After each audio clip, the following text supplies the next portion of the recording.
The China-Pakistan Economic Corridor, or CPEC, was unveiled not merely as a network of roads and power plants, but as a transformative vision. It was presented as the flagship of China's Belt and Road Initiative, a modern-day Silk Road to reshape trade and influence. For Pakistan, it was hailed as a once-in-a-generation opportunity to end chronic energy shortages, modernize infrastructure, and create jobs. The initial pledge of $46 billion later expanded to over $62 billion, more than investment, a partnership sealed in steel and concrete, promising a prosperous future. A direct link from Xinjiang to the Arabian Sea via Gwadar, bypassing the congested, vulnerable Strait of Malacca, to bolster energy security, project power, and develop the West. Early harvest projects in energy and infrastructure delivered quick wins: coal, hydro, and solar, aimed at ending blackouts. As the euphoria faded, a complex reality emerged. By the early 2020s, CPEC's pace decelerated. Grand announcements waned. Reports showed stalls. Early energy and road successes gave way to stagnation. Phase 2, industrial cooperation, SEZs, agriculture, social projects, struggled to gain traction. Turning Pakistan into a manufacturing hub remained on the drawing board. Evidence is clear in capital flows and project status. Official data and independent analysis show a drop in Chinese FDI. Many SEZs lack basic utilities, electricity, gas. The crucial ML1 rail upgrade faced repeated delays, over-financing, and feasibility. Lenders demanded transparency and sovereign guarantees amid Pakistan's debt crisis. Disbursements slowed, existing projects paused. In Pakistan, debate and scrutiny grew. In China, coverage muted.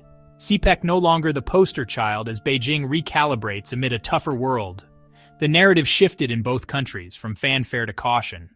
A persistent challenge. Pakistan's deteriorating security. Chinese nationals and engineers became targets. Projects too were attacked. Separatists in Balochistan, home to Gwadar, see CPEC as exploitation, aimed at their resources. Religious extremists like the TTP also targeted Chinese interests. Security risks drove up costs and project uncertainty. Meanwhile, Pakistan's balance of payments crisis and China's slowdown pressed brakes. IMF demanded transparency and fiscal tightening. Intensifying U.S.-China competition squeezed Pakistan's options. Washington criticized CPEC as debt trap and opaque. Security, economy, geopolitics, each reinforcing a vicious cycle. Assumptions of stability were shattered by violence.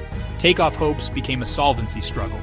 A straightforward partnership turned a Cold War-era balancing act. Incidents deter investment. Instability blocks financing.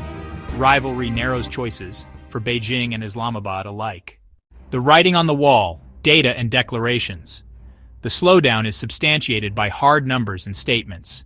State bank data shows Chinese FDI peaking above 1.5 billion in fiscal 2016-2017, then falling, often over 50 to 60%. Deadly bus bombing at Dasu in 2021, and another attack in Bisham in 2024. Chilled involvement. Work paused on key projects, including hydropower. Pakistan deployed thousands, even a dedicated CPEC force, yet threats persist. Official rhetoric shifted to cautious and pragmatic.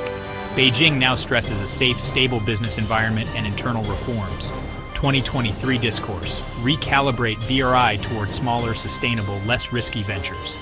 ML1 at $6.8 billion. Talks stuck as banks seek stricter commercial rates and guarantees. The era of generous concessional loans appears over. A vast gap separates CPEC's ambitions from its reality. The plan imagined new industries in modern SEZs, cheap electricity in abundance, and world-class connectivity. Gwadar was to be a new Dubai. Today, the dream remains distant. The port sees minimal commercial traffic, and the city lacks basic utilities for scale. It functions more like a fortified outpost than an economic hub. Early energy projects ease shortages, but coal plants locked in costly capacity payments and environmental concerns. SEZs largely failed to materialize. Many remain empty. Completed projects cluster along main routes. Wider impact is limited. Promises of tech transfer and skilled jobs fell short. Many builds relied on Chinese labor and management. The corridor today feels scaled down and security-focused. Strategic routing first, development second. The initial promise was mutual prosperity.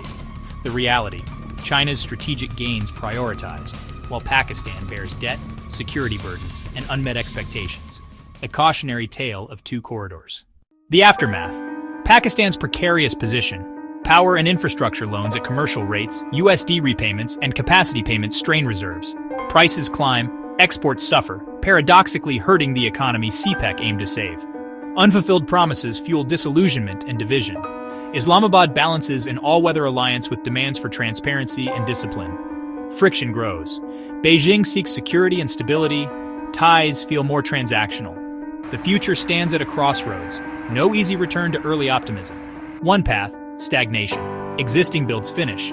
Industrialization stalls.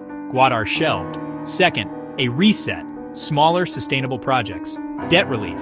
Reforms and tighter security.